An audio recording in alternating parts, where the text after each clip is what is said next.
Maintenant, petit point sur les graphiques que vous pouvez rencontrer. On a par exemple les diagrammes en bâton, comme ceci.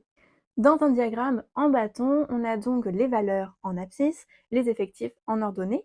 Et je complète en disant qu'on utilise ces diagrammes, donc en barre ou en bâton, c'est à peu près la même chose, pour des variables qualitatives, c'est-à-dire des variables qu'on ne peut pas ordonner, qui ne sont pas des nombres. Par exemple, la couleur des yeux, la ville de naissance, les pays. Et du coup, on fait des bâtons pour représenter l'effectif de chacune des valeurs. On peut aussi avoir un diagramme circulaire ou encore un camembert. Dans ce cas, on se sert des fréquences. Et en fait, on va mettre les fréquences sur 360, ce qui va nous permettre de faire correspondre des angles à nos effectifs de chacune des valeurs. Je vous mettrai un exercice sur ce type de diagramme pour être sûr que ce soit clair pour vous. Ensuite, on peut avoir les histogrammes qui sont très connus. C'est très similaire au diagramme bâton. Et donc je complète aussi pour ce diagramme.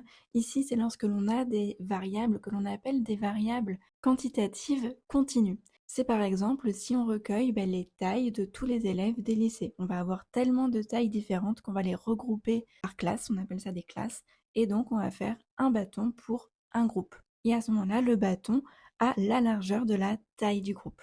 Et enfin, vous avez la version graphique qui, elle, du coup, va être très utile, surtout avec les fonctions. Pour la version graphique, on a donc en abscisse nos valeurs et en ordonnée l'effectif de la valeur, encore une fois.